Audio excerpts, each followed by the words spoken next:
Hello guys, അങ്ങനെ Aadujeevitham movie കണ്ടിറങ്ങിയേക്കണെയാണ്. മൂവിനെ കുറിച്ച് കൂടുതലായിട്ടൊന്നും പറയാനില്ല. എല്ലാവരും പോയി കണ്ടിരിക്കേണ്ട ഒരു പടമാണ്. നോവൽ വായിച്ച ആൾക്കാരാണെങ്കിലും ഇനി നോവൽ വായിക്കാത്ത ആൾക്കാരാണെങ്കിലും ഈ ഒരു മൂവി കാണാൻ വേണ്ടി ഇരിക്കുന്ന ആൾക്കാരാണെങ്കിലും ഇനി കാണാൻ വേണ്ടി കാണുന്നില്ല എന്ന് വിചാരിച്ചിരിക്കുന്ന ആൾക്കാരാണെങ്കിലും ആരാണെങ്കിലും ശരി, ഈ മൂവി പോയി മസ്റ്റായിട്ട് വാച്ച് ചെയ്യേണ്ട മൂവിയാണ്. കാരണം അതിനുള്ളൊരു പടമുണ്ട്. ഇത് 2.25 മണിക്കൂറോളം പടമുണ്ട്. പക്ഷേ പടത്തിൽ മൊത്തം മരുഭൂമിയാണ് കാണിക്കുന്നത്. കുറച്ച് ഭാഗങ്ങൾ നമുക്ക് ബോറടിപ്പിക്കുന്നില്ല. മരുഭൂമി കാണിച്ച് നമ്മൾ ബോറടിക്കും എന്നുള്ളൊരു സംഭവം വരുമ്പോഴേക്കും അവർ നാട്ടും പ്രദേശത്തോട്ട് പോകുന്നുണ്ട്. അവരുടെ പഴയ, അതായത് പൃഥ്വിരാജിന്റെ അല്ല, ഈ പറഞ്ഞ കഥാപാത്രത്തിന്റെ പഴയ നാട്ടിലുള്ള അവസ്ഥകൾ കാണിക്കുന്നുണ്ട്. അപ്പൊ ആ ഒരു മരുഭൂമി കണ്ടെന്നുള്ള ഒരു വെറുപ്പിക്കലിൽ നിന്ന് നമുക്ക് നാട്ടിലേക്ക് പോയിട്ട് ആ ഒരു ഗ്രാമപ്രദേശം കാണുമ്പോൾ ഉള്ളിലൊരു കുളിർമ വരുന്നുണ്ട്. കാരണം മൂവി ഭയങ്കരമായിട്ട് നമ്മളെ ഇമോഷണലി ഭയങ്കരമായിട്ട് ഫീൽ ചെയ്യുന്ന മൂവിയാണ്. ചില സമയത്തൊക്കെ അറബിനെയൊക്കെ പിടിച്ച് അടിക്കാൻ തോന്നും. കാരണം ഒരു ആളെ കഷ്ടപ്പെടുത്തുന്നു. ഇപ്പൊ സാധാരണ നമ്മുടെ നാട്ടിലൊക്കെ ആണെന്നുണ്ടെങ്കിൽ നമ്മൾ പിടിച്ച് 2 പൊട്ടിച്ചിട്ട് പോരും. ഇന്നത്തെ കാലത്ത് അങ്ങനെ സംഭവം നടക്കുന്നത്. പക്ഷെ ഇങ്ങനെ ഒരു മൂവി, ഇത് റിയൽ സ്റ്റോറിയാണ് എന്നുള്ളതാണ് ഇതിന്റെ ഏറ്റവും വലിയ പ്രത്യേകത. ഓക്കെ, നജീബ് എന്നുള്ളൊരു വ്യക്തി ഇത്രയും സഹിച്ചിട്ടുണ്ട് എന്നറിയുമ്പോൾ എനിക്ക് ഭയങ്കരമായിട്ട് ഇമോഷണലി ഭയങ്കരമായിട്ട് കണക്റ്റ് ആയി പടം. കാരണം ഇത്രയൊക്കെ അനുഭവിക്കുക എന്നുള്ളത് അത് നമ്മളെ കൊണ്ടൊന്നും പറ്റൂല. എന്നെ കൊണ്ട് പറ്റത്തില്ല. കാരണം അത് അത്രയും അനുഭവിച്ചിട്ടുണ്ട് പുള്ളി. നമുക്ക് ചില ഭാഗത്ത് ഞാൻ ഇപ്പൊ പറഞ്ഞ പോലെ അറബിനെയൊക്കെ പിടിച്ച് അടിക്കാൻ തോന്നും. കാരണം ചെറിയ കാര്യങ്ങൾക്കൊക്കെയാണ് അറബി ചൂടാകുന്നത്. നല്ല അറബികളുണ്ട്, ചീത്തയുണ്ട്. ഇപ്പൊ നമ്മുടെ നാട്ടിലുള്ള പോലെ തന്നെ മലയാളികളിലും നല്ല ആൾക്കാരുണ്ട്, ചീത്ത ആൾക്കാരുണ്ട് എന്ന് പറയുന്ന പോലെ അറബികളിലും ഉണ്ട് നല്ല ആൾക്കാരും ചീത്ത ആൾക്കാരും. ആ 2 ഭാഷ ഇതിൽ കാണിക്കുന്നുണ്ട്. പക്ഷേ ചീത്ത അറബികളുടെ സംസാരം കേൾക്കുമ്പോൾ തന്നെ നമുക്ക് പൊളിഞ്ഞു കയറും. ആ രീതിയിലാണ്.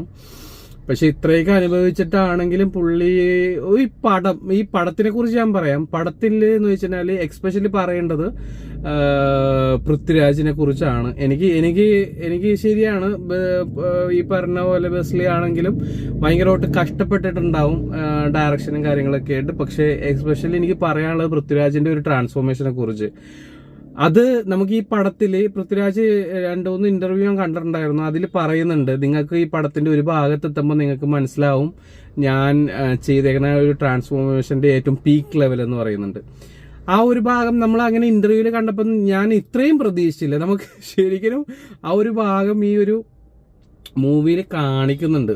അയ്യോ, എന്റെ അമ്മോ എന്ന് ഞാൻ വിളിച്ചു, എന്റെ അടുത്തിരിക്കുന്ന ആൾക്കാരും വിളിച്ചു. എനിക്ക് തോന്നുന്നു തിയേറ്ററിൽ അത്യാവശ്യം ആൾക്കാർ അറിഞ്ഞോ അറിയാതെ ഉള്ളതുകൊണ്ട് വിളിച്ചിട്ടുണ്ടാവും. അമ്മാതിരി ട്രാൻസ്ഫോർമേഷൻ അത് ശരിക്കും അത് കാണിക്കുന്നുണ്ട്, നിങ്ങളുടെ മുമ്പിൽ കാണിച്ചു തരും. അത് അത്രയും എഫേർട്ട് പുള്ളി ഇട്ടിട്ടുണ്ട് ഈ പടത്തിനെന്ന് പറയുമ്പോൾ എനിക്ക് തോന്നുന്നില്ല പൃഥ്വിരാജ് എന്നുള്ള വ്യക്തിയോ വേറൊരു മലയാളത്തിലുള്ള ഒരു ആക്ടറോ ഒരു പടത്തിന് വേണ്ടി ഇത്രയും എഫേർട്ട്, ഇത്രയും വലിയൊരു ട്രാൻസ്ഫോർമേഷൻ നടത്തിയിട്ടുണ്ടെന്ന്. കാരണം അത്രയും ഒരു നജീബിനെ ശരിക്കും നമ്മുടെ മുമ്പിൽ കൊണ്ട് തരുന്നുണ്ട് ഈ ഒരു പടത്തിൽ. അത് പറയാതിരിക്കാൻ വയ്യ. അത്രയും അടിപൊളിയായിട്ട് പുള്ളി ഇതിനു വേണ്ടി എഫേർട്ട് ഇട്ടിട്ടുണ്ട്. ആ എഫേർട്ട് ഈ പടത്തിലുണ്ട്. എല്ലാവരും മസ്റ്റായിട്ട് പോയി പാടണം. പിന്നെ അതുകൂടാതെ മേക്കപ്പിന്റെ കാര്യം പറയണമെങ്കിൽ മേക്കപ്പ് ഒക്കെ ചെയ്തേക്കണം. അതായത് പൃഥ്വിരാജിനെയൊക്കെ മേക്കപ്പ് ചെയ്ത് ആ ഒരു രൂപത്തിലേക്ക് ആക്കിയെടുത്തേക്കണേ കാണണം. പൃഥ്വിരാജിനെ മാത്രമല്ല, ഈ പടത്തിലുള്ള പൃഥ്വിരാജിന്റെ കൂടെ ഒരു കഥാപാത്രമുണ്ട്, ഒരു ചെക്കൻ. ആ ചെക്കനാണെങ്കിലും നല്ലപോലെ എഫേർട്ട് ഈ പടത്തിലിട്ടിട്ടുണ്ട്. എന്താ പറയാ, ആ ചെക്കൻ ട്രാൻസ്ഫോർമേഷൻ നടത്തുന്നുണ്ട്. ഇപ്പൊ നമ്മൾ പൃഥ്വിരാജിനെ കുറിച്ച് മാത്രമേ നമ്മൾ ട്രാൻസ്ഫോർമേഷൻ പറഞ്ഞിട്ടുള്ളൂ. പക്ഷെ ഈ കൂടെയുള്ള ആ ഒരു വ്യക്തിയും ആ ഒരു ചെക്കനും നല്ല രീതിയിൽ ട്രാൻസ്ഫോർമേഷൻ നടത്തിയിട്ടുണ്ടെന്നുള്ളതാണ് എടുത്തു പറയാനുള്ള കാര്യം.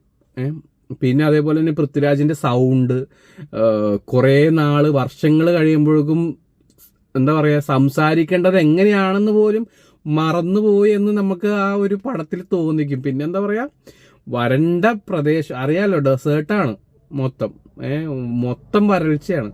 അതിൽ ഓരോ ഭാഗങ്ങള് തൊണ്ടയൊക്കെ വലഞ്ഞിട്ട് കാണിക്കുന്ന അഭിനയവും അവർ നടക്കാൻ കഷ്ടപ്പെടുന്ന രീതിയും നടത്തത്തിലും പൃഥ്വിരാജിന്റെ ഓരോരോ ഘട്ടങ്ങളായിട്ട് പൃഥ്വിരാജ് മാറി വരുന്ന സംഭവം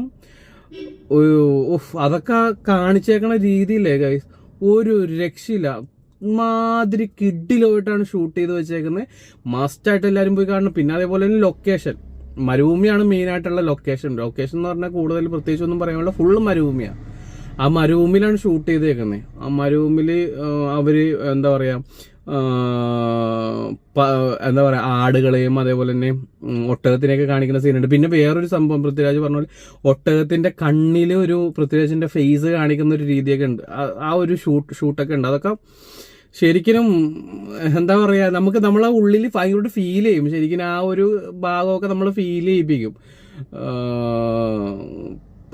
പിന്നെന്താ പറയാ, എനിക്ക് കൂടുതലങ്ങോട്ട് ഒന്നും പറയാൻ പറ്റുന്നില്ല. കാരണം അത്രയും അടിപൊളി പടമാണ്. എല്ലാവരും മസ്റ്റായിട്ട് പോയി വാച്ച് ചെയ്യുക, എല്ലാവരും കാണുക. ഒത്തിരി പേര് ഇന്ന് വന്ന് കണ്ടിട്ടുണ്ടാകും. കണ്ട ആൾക്കാർ നിങ്ങൾക്ക് നിങ്ങളുടെ അഭിപ്രായം ഒന്ന് കമന്റ് ബോക്സിൽ പറയാ. കാണാത്ത ആൾക്കാർ ആരെങ്കിലും ഉണ്ടെന്നുണ്ടെങ്കിൽ പോയി കാണാം. കണ്ടു കഴിഞ്ഞിട്ട് വന്ന് കമന്റ് ചെയ്യുക. അതേപോലെ തന്നെ വീഡിയോ ഇഷ്ടപ്പെട്ട ഒന്ന് ലൈക്കും കൂടി ചെയ്യാം. എനിക്ക് കൂടുതൽ ഈ പടത്തിനെ കുറിച്ച് ഒന്നും പറയാൻ പറ്റില്ല, കാരണം അത്രയും ഉണ്ട് എല്ലാം. ഈ പടത്തിൽ എല്ലാം വെച്ചിട്ടുണ്ട്. മേക്കപ്പ് ആർട്ടിസ്റ്റിനെയൊക്കെ ഹാൻഡ്സ് ഓഫ്. കാരണം അമ്മാതിരി ട്രാൻസ്ഫോർമേഷൻ ആ ഒരു രീതിയിലുള്ള മേക്കപ്പ് ഒക്കെയാണ് ചെയ്തു വെച്ചേക്കുന്നത്. പിന്നെ പൃഥ്വിരാജിനെ ഞാനിപ്പോൾ നേരത്തെ പറഞ്ഞ പോലെ എനിക്ക് എപ്പോഴെപ്പോഴും എടുത്ത് പറയാനുള്ള ആ ഒരു സംഭവം പൃഥ്വിരാജിനെ കുറിച്ച് തന്നെയാണ്. പിന്നെ എനിക്ക് ചെറിയ ഒരു ഇത് തോന്നിയ എന്താണെന്ന് വെച്ചാൽ പൃഥ്വിരാജിനെ രക്ഷിച്ചു കൊണ്ടുവന്ന ഒരു സംഭവമുണ്ട്. രക്ഷിച്ചു കൊണ്ടുവന്ന് കഴിഞ്ഞിട്ട് പുള്ളിയുടെ മുടിയെല്ലാം വെട്ടിക്കഴിഞ്ഞിട്ട് പിന്നെ കാണിക്കുമ്പോൾ പുള്ളി ചെറുതായിട്ട് ആ ഒരു നേരത്തെ കണ്ട ഒരു ട്രാൻസ്ഫോർമേഷനിൽ നിന്നും ഒത്തിരി വ്യത്യാസം വന്ന രീതിയാണ് എനിക്ക് ഫീൽ ചെയ്തത്. കാരണം കുറച്ച് തടിച്ചിട്ടാണ് എനിക്ക് ഫീൽ ചെയ്തത്. എനിക്ക് തോന്നുന്നു ആ ഒരു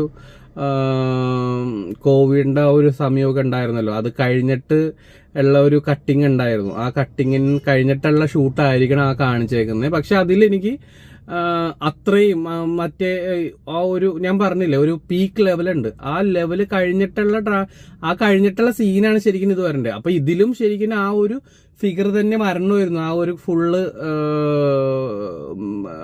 മുടിയെല്ലാം വെട്ടി താടിയെല്ലാം എടുത്ത് കഴിയുമ്പോൾ ശരിക്കും ആ ഒരു ഫിഗർ തന്നെ കിട്ടിയിരുന്നെങ്കിൽ കുറച്ചും കൂടി ബെറ്റർ ആയാനെ.